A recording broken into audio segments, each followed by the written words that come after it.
rolling. Okay. Well, welcome back to Digging In. Today's guest is Gavin Seal. So he's a good friend of mine. He's a filmmaker, producer, storyteller, content creator, like a list of whole things that I probably should know. But right now I'm just gonna keep on talking. So yeah, so storytelling's fine. That's probably like the overarching theme. We've talked about that. Storytelling. Mm-hmm. Yeah, and especially as all the platforms and tools change, I like to use storytelling because it's not. The thing is, with older people, you know, they'll ask the follow-up question. It's like, well, they need to know, well, what platform do you tell stories on? And that's where it's like a filmmaker, I guess, you know. But yeah. Do you feel that like weirdness when someone asks you what platform, and then you're like, which one should I say? Because like they're depending on the person, they'll be like, oh, really cool that like you're doing digital, or like you're doing digital. Right. Yeah. No, I definitely. I mean, and that's kind of where you were coming from with the intro, where I have a few different terms I use depending on what I expect is the scope of the reference that the person who's asking is using. Mm-hmm. So, for example, if they're a little older, I'll probably go filmmaker. I work in film and TV, and then if they're younger, then I'll go storyteller. And I think anyone kind of in their 30s or under, maybe even under 30, storyteller is sufficient. You know, and then we can get it. I think the first time I really started to feel myself even doing the same thing was watching Casey Neistat, who I'm sure most people who are watching this watch. And how he would refer to his YouTube videos as films or documentaries. Mm-hmm. And even when I was younger and wanted to be a filmmaker, and he was kind of early in his YouTube career, I would see that and I'd be like, these aren't films. And now I'm totally on board, and I'm like, yeah, they're totally films in the same way that most films aren't shot on film. So other than, you know, Christopher Nolan and Quentin Tarantino, who's really allowed to use filmmaker anymore? They're like, last year there were 31 films that were shot on film. Yeah. Does that mean the other 150 that were released in theaters aren't films?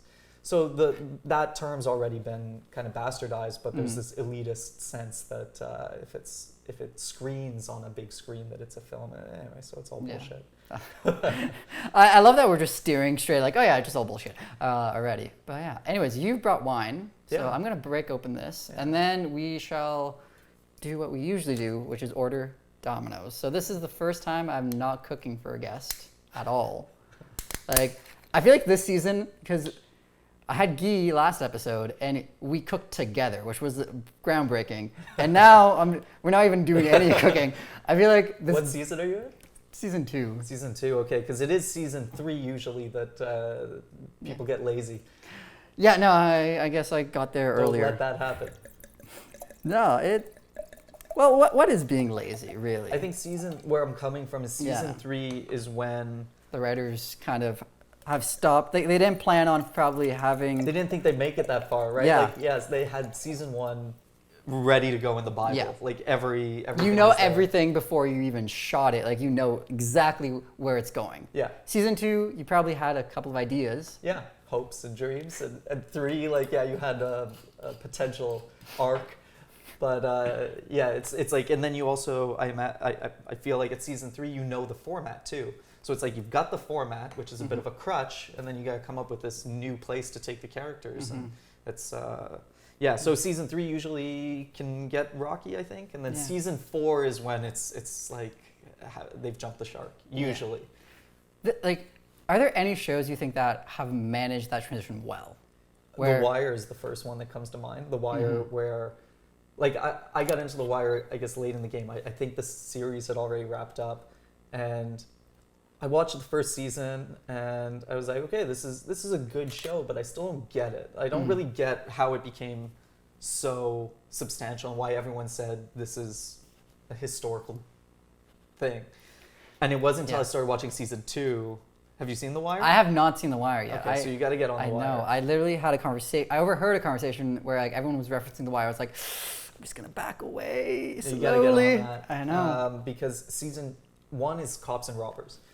Season 2, I didn't really know where it was going to go because people had always just said to check out The Wire. Season 2 takes place at the docks, and they go into like some of the people involved in organized crime that get a lot of the product to the streets. So they take it another layer deeper that you don't usually, the importation, importation of like importing product, of but goods. yeah, and then there's also like the crime element, and it's like, oh, this is not just cops and robbers. And then I forget which season's which at this point, but then they go into like there's a whole season where politicians are become the primary part of the ensemble. But then the other characters continue to reappear, and so they just build on like a bouillon. They just build and get like deeper and deeper and more complex in a way that I'd never seen prior to that. Yeah, the other show is The Shield. The Shield's also really great. Okay, both shows I clearly now need to watch. Yeah. It's interesting how I'm assuming The Shield is also kind of in that more crime-esque, it's or like military. Dirty Cops. Dirty Cops. Dirty Cops, starring a guy who was known specifically his previous role, or the role he was known for, and made it tough for him to get work after. I think. Don't quote me on that. I don't know if he had trouble getting work, but he was known as the Commish. Yeah. He was like a pretty straight-edged cop, from what I understand. I haven't seen the Commish. It's okay. Robin will now quote you on that. Yeah. He has notes from time to time. Like it was interesting because I wasn't expecting that from the first cut. And then, so we were sitting down, and then I got to see the episode of Guy, and then he just had comments. I was like, this is incredible. Right. This is all, like, nothing that I would have ever thought of doing. And I was like, yes. Yeah. So yeah, it'll be quoted. Cheers. Cheers. Thanks for having me.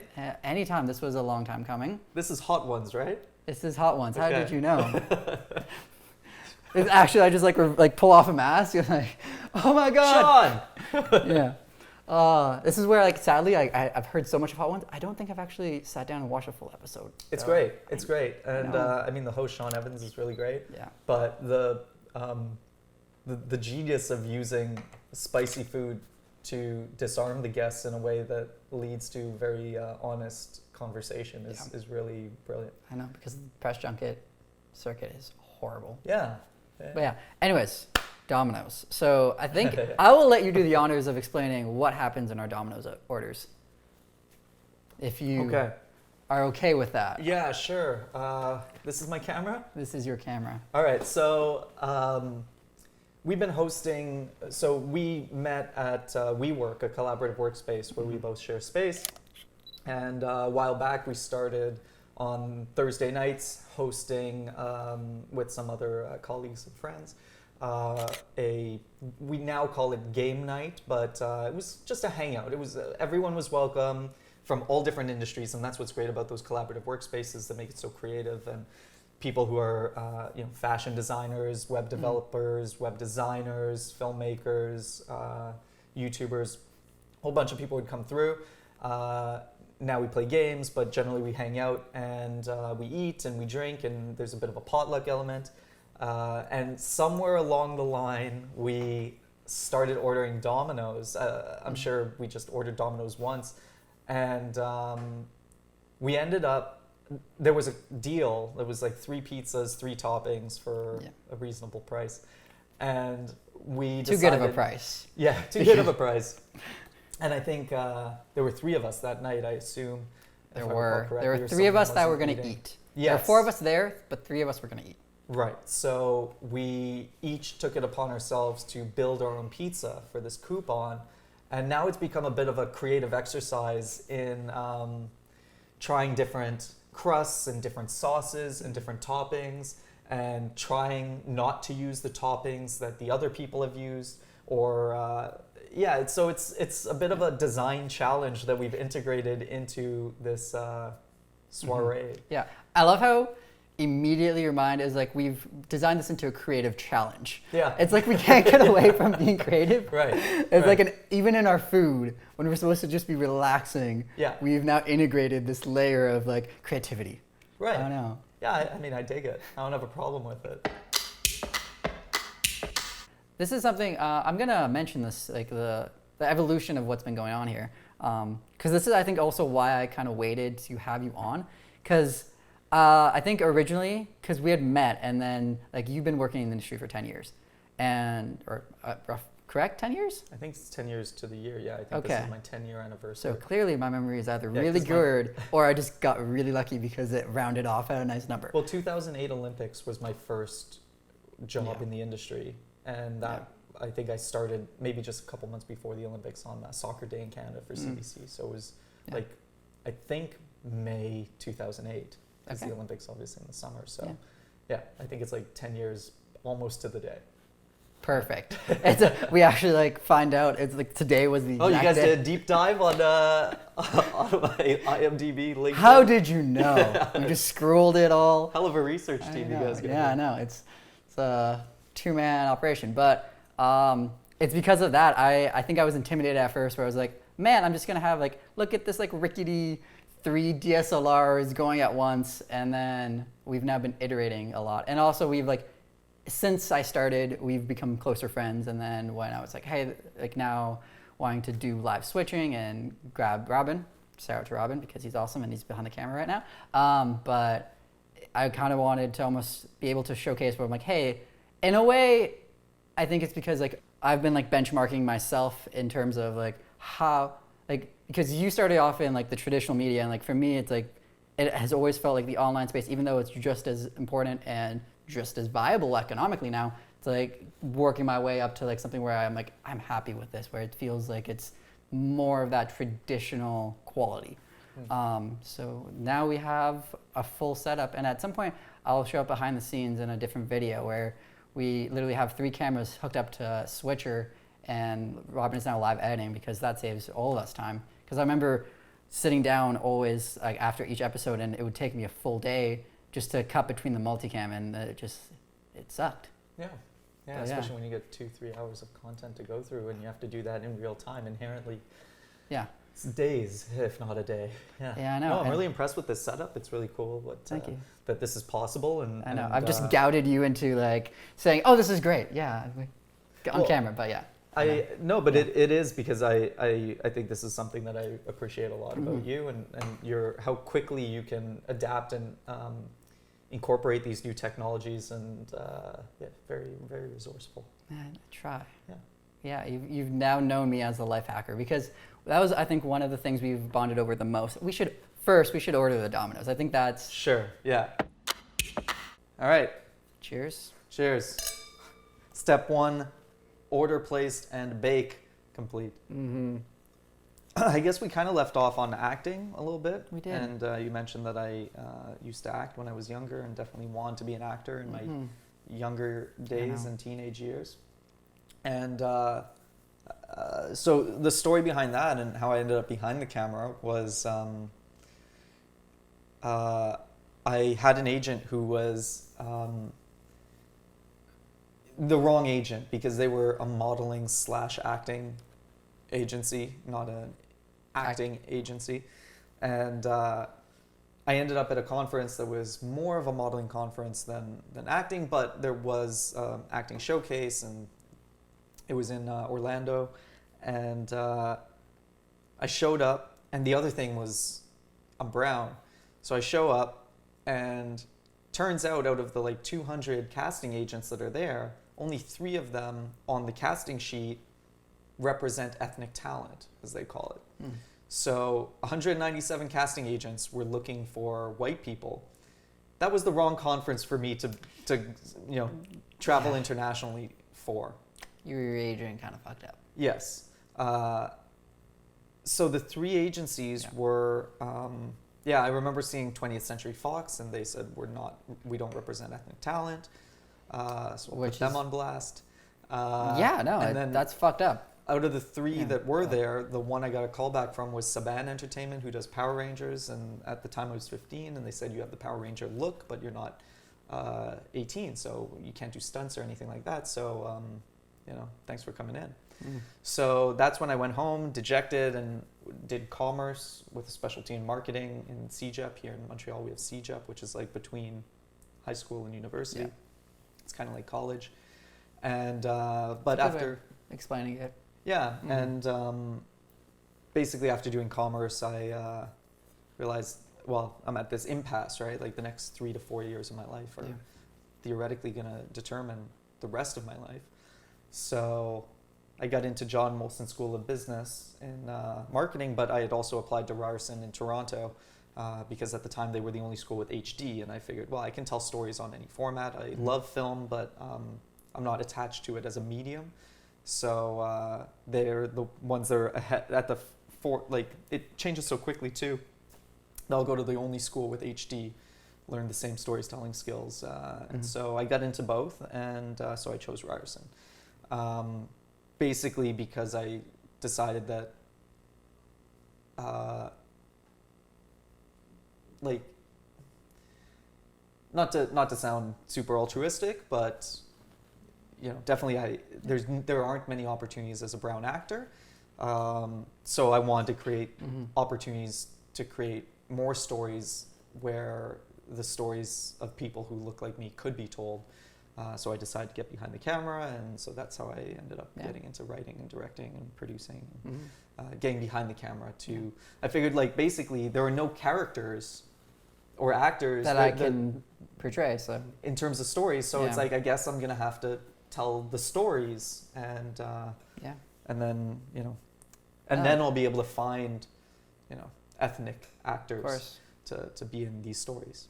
Like that's, again, I feel like I've told you this before, but that's a super strong raison d'etre. In reality, I think, at least as something that where it's like, if that's what, like, where you go back every single time, where like, regardless of, because like, we get, like, as content creators or storytellers, we get rejected for like someone saying, oh, this isn't going to be good enough and all that stuff. It's like, I feel like that's a strong place to be like, but no, like, this is why I wake up in a way, and why I want to create. Right. Because I felt like I couldn't, like, not, I don't want to put words in your mouth here, but it's like, you didn't see yourself, you didn't see opportunities for yourself to tell the stories that you think should be told, and then you're like, I'm just going to find a way to do it regardless. That's powerful. Yeah, thanks. Yeah, no problem. I mean, obviously we're in a stage in time in history where this trend is developing, and women, people of color, other minority groups, obviously sexual orientation based minority groups, or people, these stories are being told now.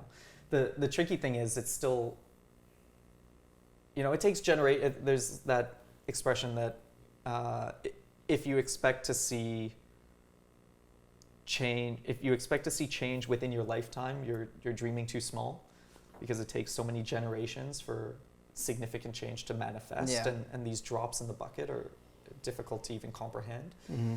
They're just ripples, right? They're not typically tsunamis.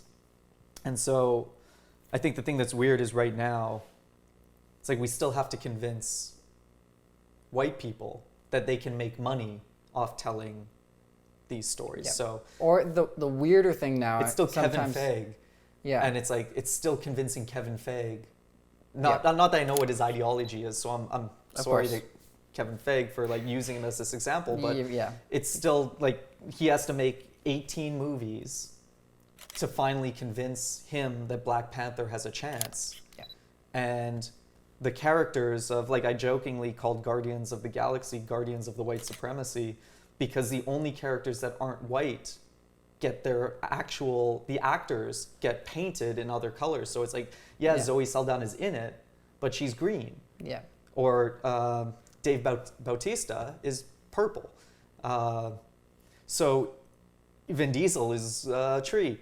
It's like, so it's still like the only... You mean Groot, but Yeah, but it's like, even, I think there's one person of color in Guardians of the Galaxy who gets like blown up in the climactic battle scene, but other than that, the only and they're like, oh, people of color are now in the Marvel movies, but they're actually then turned into people of color, so or mutants or whatever. So so yeah, I mean, I think it's great that there's this movement that's driving these things, but I guess I'm weary of the fact that it's still to make money for people who are doing it because it's profitable. It's not necessarily genuine support. But maybe that's obviously how things start, right? Like in some ways it's kind of bullying, like pressure and it's one of those things where like you realize that the allies are imperfect, but you accept it because you know that the consequences of it later becomes normal. the optimistic way is, I guess, Yeah. at the end of the day, people with power are realizing that these stories are worth telling, and the fact that they're profitable represents that there's a demographic for them, which is something that they would have argued there was not before. Yes. And then through Black Panther becoming, and I'm not a Marvel fan, as you know, but you hate Marvel. I wouldn't say hate, but well, you're done with the storytelling of it. When I go to a theater, I want to see and experience a story. And to me, Marvel movies are like reading a chapter in a novel. But a film to me is, at the end of the day, whether it's like we talked about film as a medium to capture photos on, moving photos, moving pictures. But like to me, the experience is part of what makes a film. And it's walking into a theater, and it's like flipping open a book. And when you leave, that book closes. That's the story. You want it to be self-contained. And I'm okay with, like, I mean, you got the Lord of the Rings trilogy here, but that's also fine to me because you're walking into that first movie knowing there are 2 more volumes to come. There's a transparency there that I'm also okay with. But the issue I have with Marvel movies is, like, it's an episode of television, or it's an episode or a chapter, whatever word you want to use. And I read comic books growing up, and I was fine with that format of like knowing there was more to come. But what bothers me is, I'm so sorry to continue using Kevin Feige again, but I hear these interviews where he's like, this is the end of an era. This is the closing of a chapter. And it's like, no, it's bullshit. It's not true.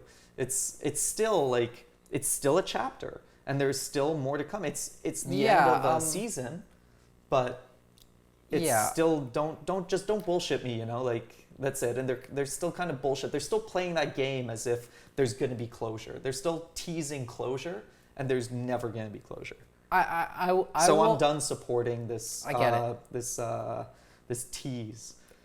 I'm holding my breath for the last Avengers, because that is technically supposed to be the end of Phase 3. You're not just sold want on another it. hit. They do want You're another addicted. hit. Yes, but because it's never going to be the end of anything, because it's still going to be it's going to break its own record, and it will.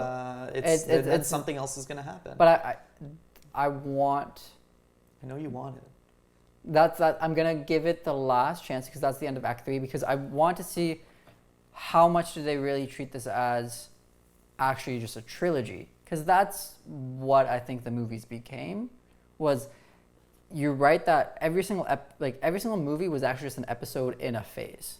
So it's basically you need to watch it as 3 seasons of films. But they only started telling this story of the 3 phases partway through Phase 1, where they were like, okay, this is developing, this is a thing. So that's still early on enough. Because the first 3 movies in Phase 1... So then what reason do you have to believe that they won't just do the same thing come Phase 3, that these first 3 phases are part of the 9-phase expanded phase strategy? The first thing that comes to mind is the fact that they do have to actually let actors go because they're too expensive in reality. So they have to drastically change. As long as it makes $1 billion, they can afford 20 million here, 20 million there. Yeah. But it's also I feel like actors, their contracts are up, and I feel like some actors don't want to do it. I do remember... Just replace them with a new actor. I think people would be too upset with that. They replaced Terrence Howard with... They did. Don Cheadle. But that was a minor role. They do it in the comic books too, right? Like they do. Spider-Man becomes Miles Morales. Different Spider-Man though. So that's what they would do. Potentially. Actually, Spider-Man's a great example who's changed 3 times in the last decade. Yeah. I love there was a theory. We'll get away from Marvel after this because I know. And I do want to say I did quite like Black Panther, for the reason that I did feel like they could not make another Black Panther movie, and that holds as a film. Like Black Panther as a movie is a self-contained story. And I think that makes it a pretty decent film. And I think getting Ryan Coogler to direct, there are a lot of shots in that are, I would say, Black Panther definitely has the longest average shot of any Marvel movie. And I think that also made the 3D very engaging because you're following one character. So your eyes don't have to readjust in the cut. They're just following through the shot, which I thought was great. And there's a significant focus on the villain, who, for the first time, as I've seen in any Marvel movie, he was actually a good Thanos, villain. I would say Thanos was still diluted by 95 characters, including Vision, who just is supposed to be crazy powerful, but he just gets beaten to shit for 2.5 hours. Well, that's been the issue with Marvel, is their villains are weak. Yeah, and the powers don't make sense. Like, why is one character able to like punch Thanos and have his hand held, but then Hulk bleeds? Like it makes it's like sense. In an RPG or a Dungeons & Dragons situation, like the attack versus doesn't make any sense in Avengers. I love how you always go back to RPG mentality, like with this. There's an element of it, and also like I know that that's how you think about like resource gathering. Yeah, well, not because I'm more of a StarCraft guy than RPGs, but yeah, Black Panther, the villain. He was a good villain. He's the protagonist of his story, and his motivations are legitimate, both emotionally and in terms of like general drive and purpose. Yeah. Well, and so I thought Black Panther was very good. With Black Panther, I felt like Killmonger, so Michael B. Jordan's character, he was the strongest by far, like by 5 times. Everyone else seemed bland in my mind. And with Black Panther. Are you talking about villains or? No, just like in terms of the performances and like the depth of the character. I thought it was cool though, with the cloaks. I thought that was like a cool there are moment. But yeah, it seemed unbalanced in the opposite way compared to usual Marvel, where it's the villains are just thrown away and die. Yeah, which, I mean, the best way to make your character more heroic is to make the villain more villainous. Yeah, which is the one thing DC did really well. Or, no, sorry, I will retract that and then say that that's what like the Dark Knight trilogy did really well, because it had strong villains. That's true. Like the Joker in the second, like the Dark Knight. He was brilliant. Movie's too long for me. That's fair, but like Heath Ledger's performance again, that's it. I didn't need Two-Face. Like I would have been satisfied if that had wrapped up. If the movie had just wrapped up a little quicker. And maybe that's Christopher Nolan. Like he loves the long epicness. Like everyone loved Dunkirk. For me, it was just too much. I agree. But it's also My problem with Dunkirk was it relies entirely on you knowing the story of like that battle at Dunkirk. Yeah. Which I knew a little bit of. Would have liked to know more, but as a story, it's just war for that entire period. Yeah. And I felt it needed a little more historical background other than a title card. I'm always weary of movies that start with a title card, because it's like Star Wars. Well, like the crawl, or is there a difference between the title card or the crawl? Title cards specifically. Yeah. I don't, for some reason crawls maybe because it still demonstrates there's some thought put into the crawl. It's space like there's something about the axis that shows there's some effort involved. Maybe, but that's a complicated universe. I don't know. They pulled it off. Yeah. Maybe it's the exception to the rule, but there's something that I always find is a bit of a red flag about entering a cinematic experience, and they're relying on text to tell a story in what's supposed to be an audiovisual experience. So I'm always right away kind of like, oh, this isn't something you could explain with pictures, characters, and audio. Like you have all these tools to tell like the story emotionally, viscerally, and it's like it doesn't bode well if you're already relying on text to explain things. Like you're already like half foot out the door. Yeah.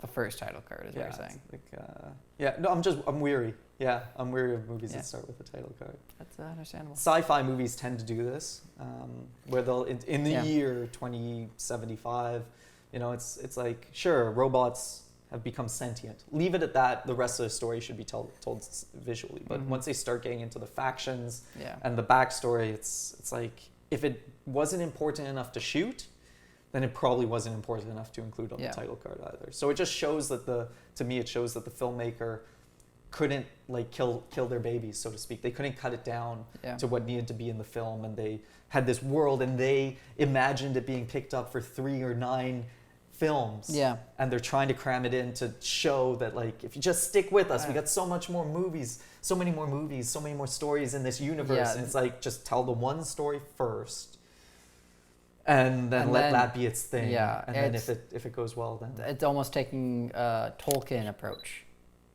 where you don't show all the backstory, because I don't know if you've read The Hobbit and Lord of the Rings. The man, he created like 5 different languages because he was a linguist. I'm familiar with this. And the history, like the lore like, of it. Like I think it's set There are in the maps in Third the books, I Age. Yeah, guess, there's maps in the books where like they're appendices, but they're actually, it's like the events of Lord of the Rings happen in the Third Age, but like he knew the history like thousands of years before the events of that. Like he created new languages. Like it was, he had all this stuff, and like eventually, after he died, his son released some of the books or like fragments of the things, like his almost his like scrap work of like showing this work, and it's just like, what the fuck? But that's world building, and like, but he chose not to focus on the fact like, hey, look at me, I've created this whole new world. No, it's like, this is the story. Right. And like, it doesn't matter that like I've had all this other stuff going on. It's like, this is the story. Right. Like, yeah, it doesn't matter what goes into the sausage. Exactly. How's the pizza doing? Because it feels like it's been a while.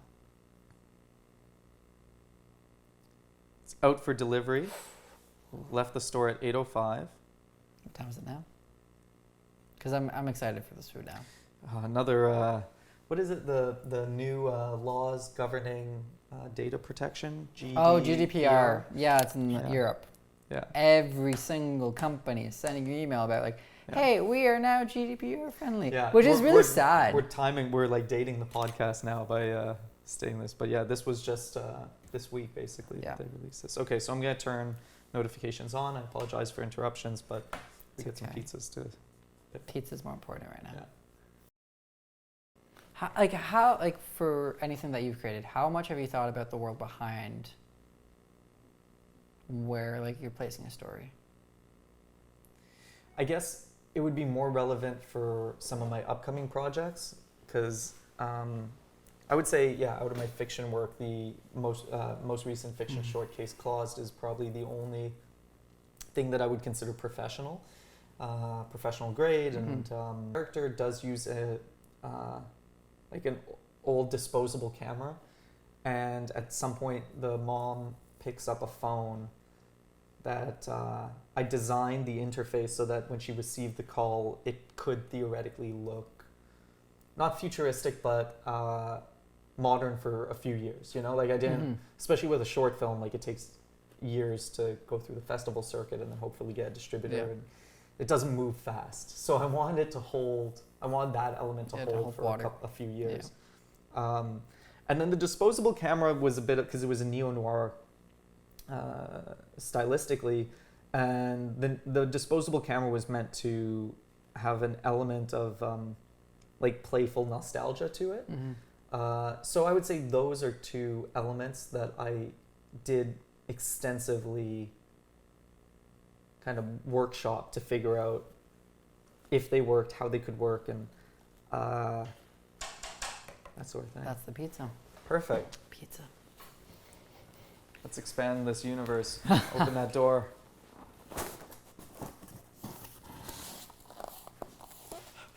Two, one. Nice. No wine for Robin. Don't drink and switch. Never. That's the first cardinal rule of editing. You never drink. And I'm kidding by that. The amount of times I think I've like had a drink while editing, it's been a handful. Well, bon appetit. Bon appetit, gentlemen. All right. Okay. Digging in? That's the name of the game. Let's do it.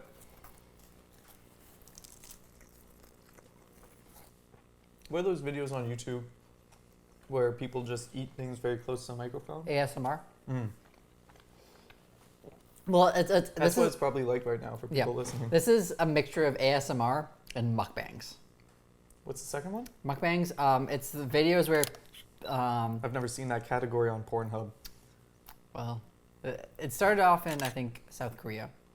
But Mukbangs? yeah, mukbangs. Or mukbangs. Mukbangs? Mukbangs? Mukbangs? One of the two. But it's this genre where I believe it started in South Korea where people would start, like they would order a ginormous amount of food and they would just eat it. Mm-hmm. And people would put it on while they were eating alone themselves. You've told me about this, yeah. Yeah. It's very sad. It is, but it's a real thing. People do this. Right. People I just don't want to eat alone, so they just... Yeah. So and do the people eating while they watch these other groups of people eat, do they order the same thing? Like, do they find mukbangs that are... Like, would they watch a mukbang of people eating like this? Like, would they put this on as a mukbang Maybe. while they order Domino's? They could. Maybe you have a demographic there. Maybe. This untapped. is an untapped potential. But it could also, it's usually more that with the mukbang. Now I'm doubting myself. It's like, is it mukbang? Is it mukbang? I think it's mukbang. Regardless. The idea is that usually the host of that eats two, like, insane amounts of proportions. Then they'll also describe like how everything tastes. Okay. And like these videos take 2-3 hours real time to eat all the food. It's very famous that people who start doing that will gain insane amounts of weight. Because especially if they get popular, it's like, well, now you need to do a video every single day. So you're just eating thousands upon thousands of calories to make your subscribers happy. We're eating pizza every day, Yeah. I will say, I think the having so many ingredients, like they're all great. All the 3 pizzas are really good. But they definitely have started to fall into the category of pizza. Like I feel like I'm eating, like all 3 I'm eating pizza compared to with the 3 toppings, it's like, oh, I'm eating this one. And with the barbecue sauce and like the ingredients, I can taste each pizza individually more with every bite. Whereas here, they all blend together a little bit. And I think it's because the multitude of ingredients. I think we got carried away. But they're all great.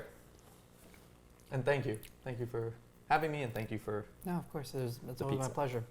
And as I said, this was a long time coming. Glad you can be on. So we can sit down and enjoy pizza now recorded. Because we've talked about recording board game nights. Right. Just because sometimes magic happens. And now we have a setup that could work. I do look forward to the day where I have a camera just glued to the ceiling and just have the overhead. Well, I was thinking specifically for the show. Okay. Because I think I've just been inspired by too many like tasty videos where I'm like, the overhead shot, it's incredible. Even though if you cut it just to it once. I've seen people on the website Tasty somehow. I have a visual memory of, because I remember recognizing how interesting it was. It was Taste Tea, right? Yeah. So I've seen the website, but I haven't been on it. What is it? Wait, when you're saying taste tea, because usually the tasty that I'm aware of is the BuzzFeed version of it. Tastet. No, this is Tasty. Okay, so we're talking about different things. Talking about different things. So like the tasty that I'm thinking of, it basically was BuzzFeed saw probably in a couple of videos that hey, people really like food videos, like where you can show like different recipes and how it's made, and it became the feta's nice. I just got a blast of feta. And then they capitalized on that by like making a whole channel dedicated to just food porn, where like every single episode is a different recipe and they show you how to make it, and it's mostly overhead shots. Oh yeah? Yeah.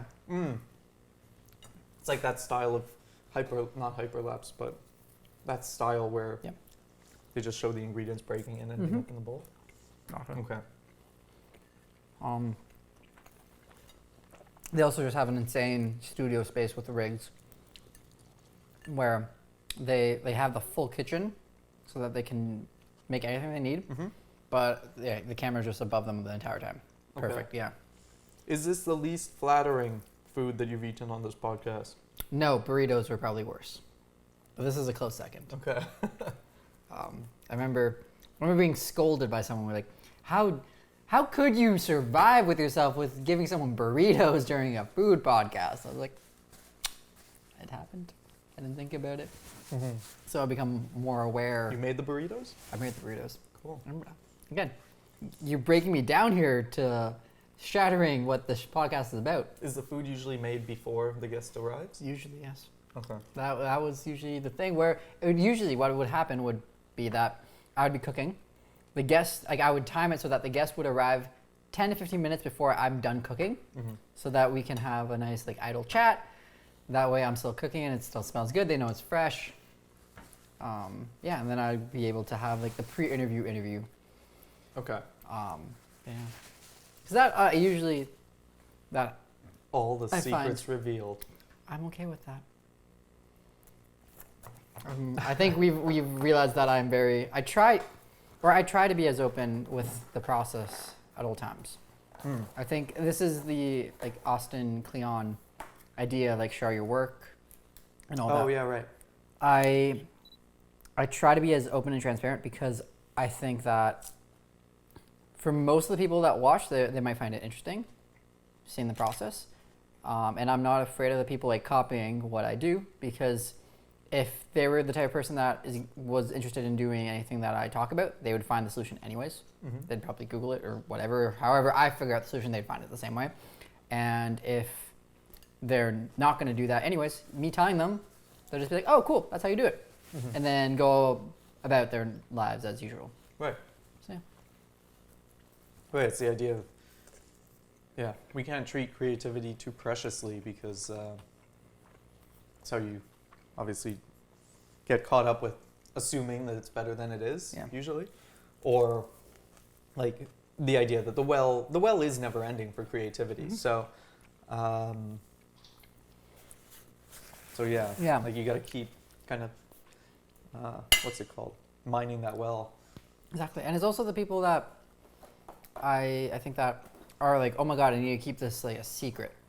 It's like most of the things that we do, they're copied from somewhere else, and like, or we're inspired, or like it's a mixture of different techniques, and it's I think it's selfish to think that you've completely come up with something completely original and you just want to hold on to yourself. It's just like, well, no, I think the idea is it's easy to talk about stuff that never ends up getting done. And you definitely I don't want to be that guy who's always talking about projects that are in the works and then never come to fruition. So I have to feel pretty confident of about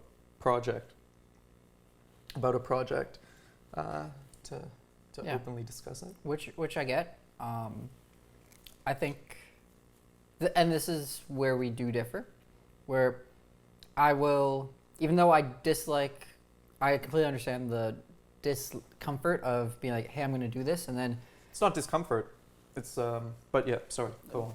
But then like not, if it never comes to fruition, it feels like you've sold a dream that never, like you feel like it's almost morally wrong, or there's some level of wrongness to something that doesn't come to fruition if you've sold, like, no, I just don't want to be the guy who talks about stuff he's doing and never does it. That's the thing. That's fair. It's not sorry, what was the word you used that started with a D? Discomfort. Yeah, it's not discomfort with discussing it. It's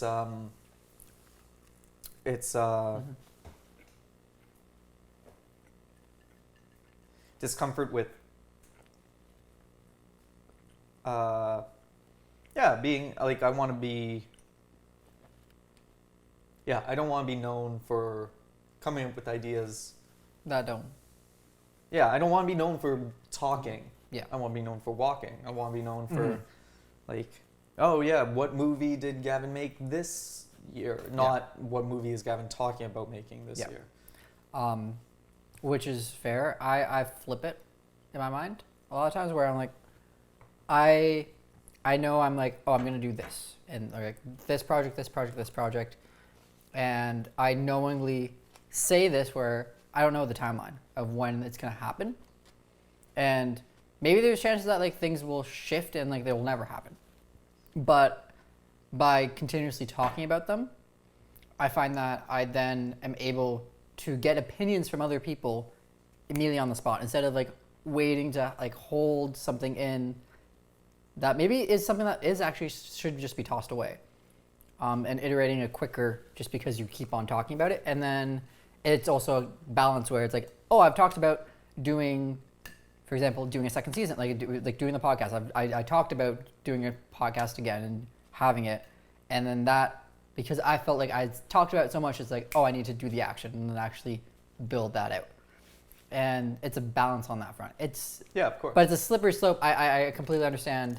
There is that slope where it's like if you just run your mouth off all the time, but never ever take the actions to make any of those happen, yeah, then you're just kind of wasting everyone's breath, and then you become the person who cries wolf all the time, and no one's going to believe you. Mm-hmm. And it's tricky, I think. It's kind of like when we were talking about what title I use professionally. Mm-hmm. It's tough because, like, that short film, sorry, I think disgusting. It's okay. I love how you chose to wear black on set, as per usual. Yeah. Yeah, I forgot we were eating. But, yeah, like, the last film I made that I directed was Case Closed, and that was almost 3 years ago now. Mm-hmm. But, like, it culminated in like its distribution last year. So, excuse me. And I'm still making some, not royalties. Royalties is the wrong word. Proceeds? Yeah, proceeds would be the broad term. Yeah. But yeah, I'm still getting some like streaming cents here and there. So they're tapering off. But like, then there's interesting things like Karen Cho, who you know, who I've had the pleasure of working with. She's a wonderful person, a wonderful director. I can imagine. And my brief professional knowledge of her, great person to work with. So she is, yeah. I worked with her in Cuba, and I was ADing a shoot that she was directing for a TV show. Yeah. And she was one of the one of the best directors I've worked with in terms of like understanding the crew's individual roles and letting people do their job and guiding them as need be, but not micromanaging, not overbearing, trusting them, but having a vision, because there are also people I've worked with who don't necessarily have a vision, and they'll either micromanage or they will over-direct. I may be one of these people. I don't know where I fit in the spectrum, but they'll over-direct, but often because they either can't trust the team or they don't have clarity of vision. Bit of a tangent, but yeah, Karen's wonderful, and I overheard her talking about this, so I should have the conversation with her. But she made this great documentary on Chinese slaves in Canada, and how Canada used Chinese immigrants decades ago to build railroads. Or otherwise in the West, yeah. Yeah, and she made it, I think, a decade ago, maybe. And but it's still something that screens and is shown and has legs, and I think that's amazing. Like that's what you want, right? You want something to have that sort of life and longevity. Yeah, that's evergreen. Evergreen. That's right. And I think that's so wonderful. And anyway, so I mean, I don't know where I'm going with this, but the idea of like, if I made a film that, you know, kept screening for 10 years, but I didn't make a film in the meantime, would I still be a filmmaker? Yeah. It's weird because it's kind of like, as an entrepreneur, if your product's on the shelf, you're an entrepreneur. Well, you're an entrepreneur even if everything fails in a way where just like you can still say, even if you walk away, it's like, I was an entrepreneur. Yeah. Or I am an entrepreneur. Yeah. And you're just waiting for your next idea. That's right. But for some reason in creative and art, there's it's not a stigma necessarily, but there's judgment if like it's like you've walked away for a while. Yeah. Or if an entrepreneur is like developing something in their garage, it's pedestalized even, right? Like Steve Jobs built Apple out of his garage. What a story. But Yeah. if an artist is, you know, doing something nights and weekends, then while working in another role, they're not that. Yeah, I think it's just, this is in turn because we have this glorified, romanticized version of like the starving artist, Excuse me. which is very untrue to As the well entrepreneur. as 9 to 5 working in cubicles, like that Yeah. being the norm that we accept in Western Exactly. society. Yeah. But it's when you see an artist that's like slaving away night and day, Yeah. you're just like, oh, they're just doing it for their art. There's nothing consequential. Like they're just doing it for themselves. It's not thinking about like, maybe they're doing it for the audience and like they realize that there's something here to be said. So it's just not given the same weight as the entrepreneur, because people almost assume that entrepreneurs are working on like the next big thing, that they're going to change and revolutionize the world, when most of the time they fail. Mm-hmm. There's nothing wrong with that. But I guess it's because I think the definition of a professional is someone who just gets paid to do what they Yep, that's do. it. That's all. You just need to be paid once to do the thing that you do, and you're professional. Right. But I guess almost ironically, something like the entrepreneurial process gets more credit for the process leading up to that, whereas the artist like doesn't get any credit until the final product comes out, which I think is ironic, because it's like it should be the other way around. Like for some reason, artistry is inherently understood to be a creative process, and yet the process itself is not considered professional until the product comes out. Like there's a bit of a strange. Yeah, it's a disconnect. Just, I think it's almost because people just judge the fact that they almost like if you don't have the final product, you're just goofing around because it's creative and it's made up. Right. Yeah. It's playing with some toys, sort of thing. Yeah. Whereas the reality is everything's made up. You know what it probably is. Sorry to interrupt. That's okay. We've interrupted each other multiple times over the course of the evening, so Yeah, of course. that's what happens. That's conversation.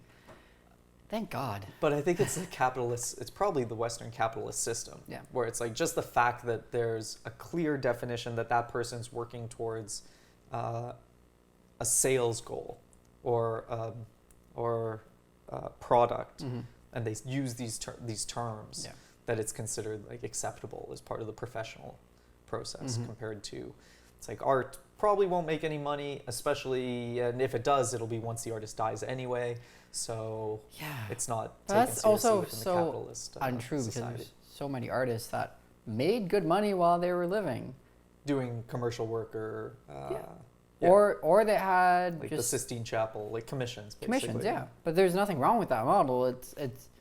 I think this is where again the problem was with artistry was the fact that, especially in I think our modern understanding of art, we're like, oh, the artist can just like go off and do their thing and like they'll be recognized once they're dead. It's like, yeah, their art like the meaning of their art is going to be understood better after they've died because you need that. The frame of the history, the context, to show like the cultural significance. Right.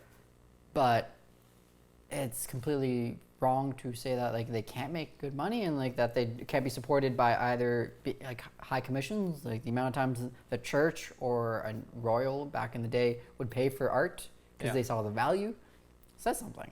It was fewer opportunities. But much like corporate clients, they saw the value of capturing the moment in this form. Yeah, which is perfectly fine. And then we just shifted now that thankfully there are more people that pay more money for art, but we've clung to this desperate notion of that starving artist mentality where I think it's because the fact that artists back 300 400 years, the majority of them, if they did art, it was a hobby and you were never going to put your career into it because the chances of it were so slim that you'd get picked up by that one royal to commission your work. Whereas now there is that diversification of revenue streams and enough people can support art. And we are seeing that shift right now. I think especially like in the digital platforms where, there are people who depending on the platform, like they're making their entire career off of making one kind of art, because everything that's content is art. So it's interesting to see. I don't know, I feel like this became a tangent. It depends on how you define content and art. I think they can be linked. Content is not necessarily art, but art is content. Okay, but that's not what you just said. You said everything that's content is art. First. I did. Backtracking. Oh. Yeah, the time warp. Robin had a comment there. That's okay. No, it's but okay. yeah, I'm not. This isn't gotcha journalism. It isn't. I'm trying to clarify which of those statements you believe. It comes down to the definition of art, because when I talk about art, how I view it, I do look at it at a higher pedigree, and where it's like there's a lot of thought and meaning behind it, but that doesn't necessarily mean that. I do think, and I guess I'm putting this on the quotes, that all content is art to an extent, because it's expression of some form. Is it? I do think so. Not everything is valuable art. Like, but I think how are you defining art then? It's simply by like human creation of something external. Well, then everything is art. Exactly.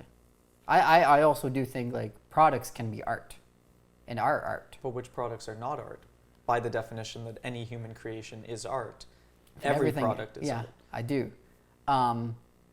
This was the second piece why the backtrack kind of happened, is that I do place more significance on art, like high art or fine art, which I think is something that someone created very intentionally for it to be interpreted. Like when they created it, they had an idea of how they want to be interpreted. Whether that's the interpretation that everyone takes or has is completely different. But I think that is a higher form in my mind, where that becomes intentional art. But like they're both art in a way. But the problem with what I'm going to challenge is the problem with saying everything is art. Yeah. Is that if everything is art, if that's the thesis and it's assumed, then the word art no longer means anything. Yes. So it becomes a useless word. Like there's no point in mentioning it. So I disagree in the sense that art, inherently, the fact that we have a word for it means that it means something more specific than everything.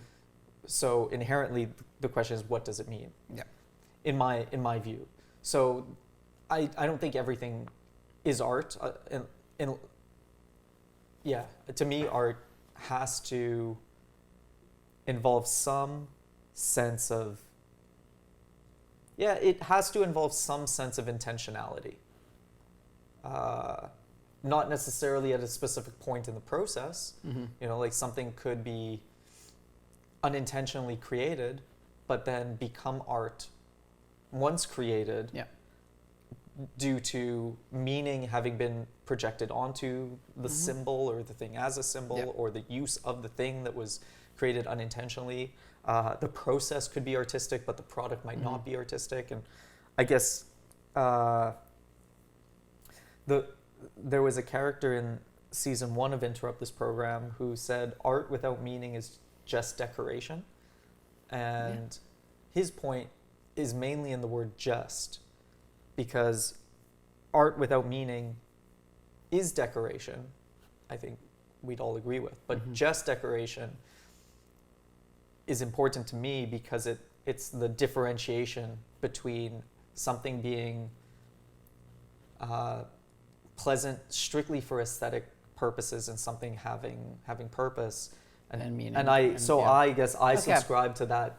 Yeah. That definition of there needs to be just that one, and then you can go to high art and fine art, but there has to be that one perceptual gap. Like the zeitgeist of it having something more than just being Yeah, to like it. the color blue is not art, but once the stroke is on the canvas, it can become art.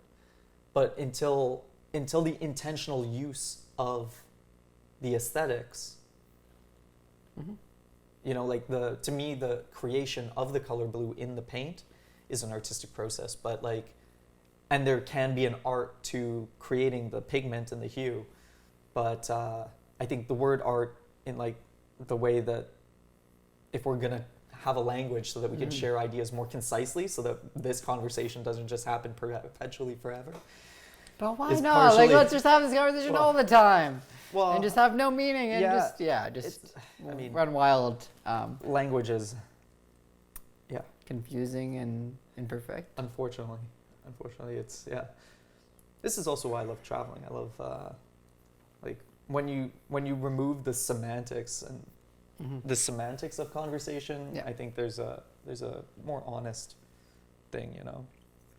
Even if someone said, "Oh, I like this piece of art," if English isn't our first language and they say it, I'll inherently kind of have a sense, especially if I have gotten to know the person or, spent enough time with the person, that I'll be like, I know what they mean. I know what they mean.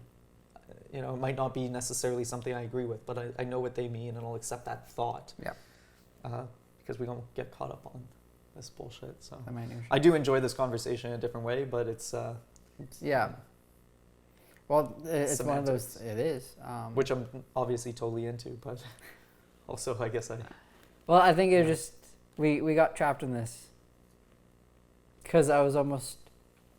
I took the thought that I clearly said without thinking much, and then almost trying to examine how can there be a logical rationale to get to here from my original proposition. Oh, you tried to prove yourself. You tried to prove your colloquial statement is true. A little bit. I think so. That's fair. Well, I put you on the spot. Or at least trying, or it's even just a test of, does this hold rationally or not? Because I think after this conversation, I 100% can see and mostly agree with your use of art where it has to have that intentionality. And because I also brought up that there's a distinction in my mind between anything that's created versus things that were high intentionality. I started off there where it's maybe it just the language itself wasn't detailed enough to have that nuance picked up. I also do think it's always interesting to be able to.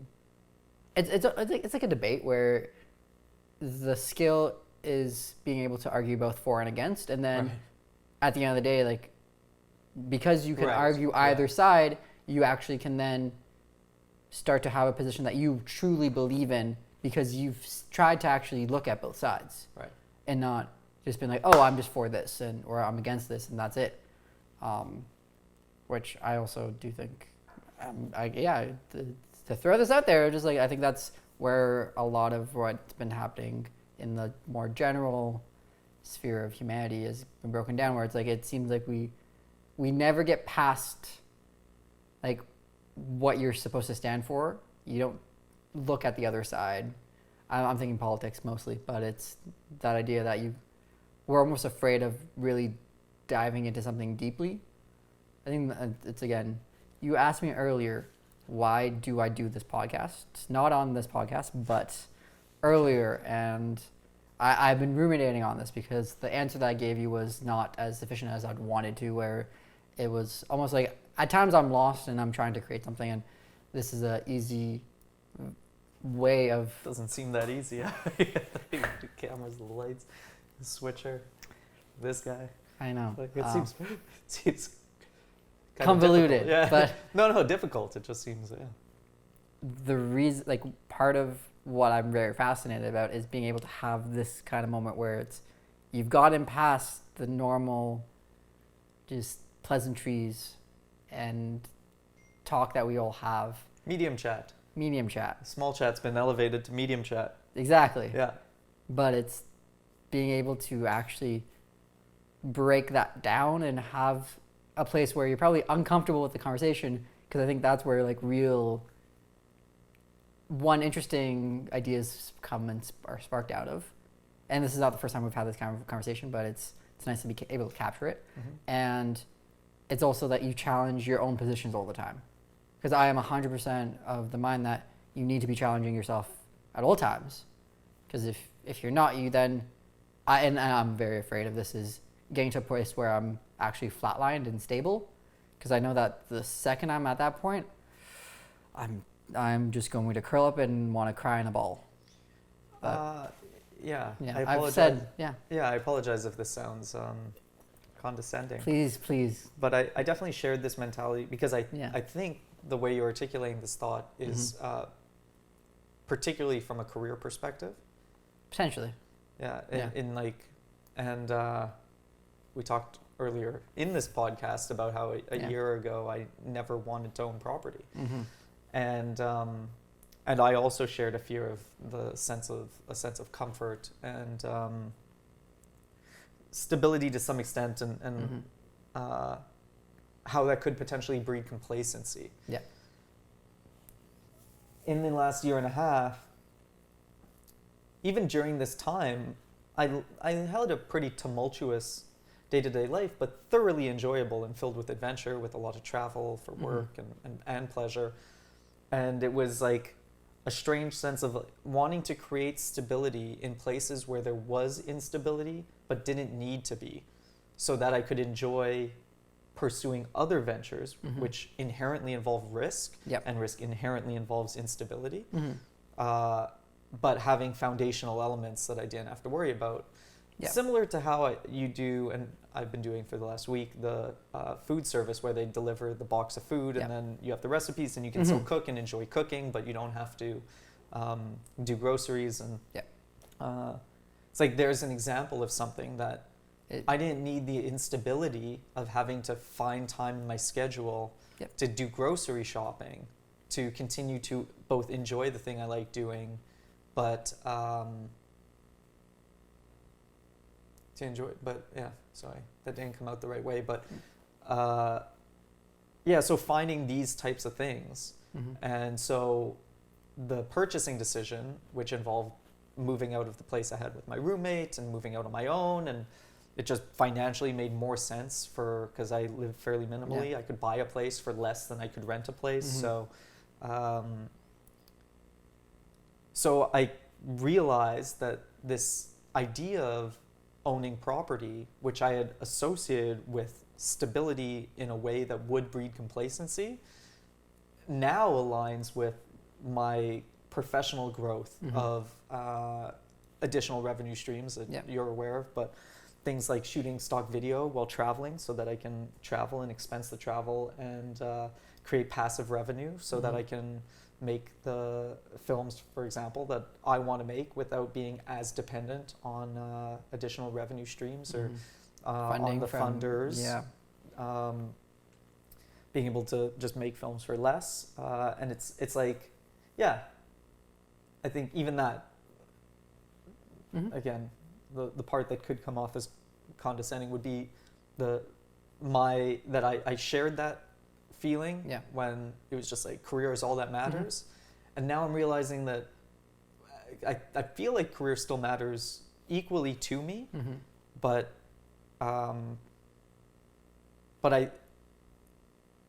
what was I reading? I was reading something that articulated well.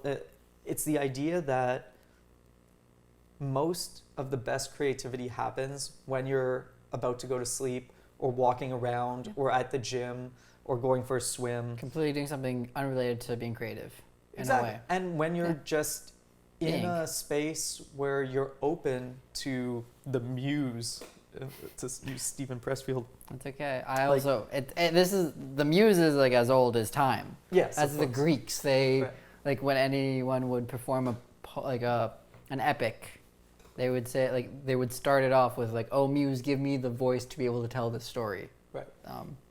Classic nerd moment. No, Anyways, that's cool. Continue. Yeah, well, I mean, you got it's all up here. It's all up here. Right. So you can get rid of these old trash. Yeah. But yeah, that idea of creating the mental space for creativity to strike. So I used to be, especially in Toronto, it's like go, work one shift, go to a networking event, do the business during the day, and I was 9 to 5 at my business, and then working 6 to 2 at CBC, and then for sports, and then on weekends it was 4 a.m. to noon for news, and then it was insane and unsustainable, and I'm fortunate that I didn't burn out, which is something, it's like, for anyone listening to this that isn't familiar with the term, but in our industry, the term burnout refers to having essentially some sort of a psychological break due to overstress and overwork. And it's crazy to me that there's even a term for this. Like, it's so commonplace that there's a term and it's kind of joked about, and if someone goes on burnout, then they can get the time off. But the idea that this mental health issue is treated with such wanton disregard is very unfortunate. It's especially because I think it's one of those things where we still unfortunately have the idea where if someone admits to being burnout, it's like, oh, they just weren't good enough. They weren't good enough at managing their time. They couldn't take it. How dare they not be able to handle working the same way that I do? 20 hours a week, 20 hours a day. 7 days a week.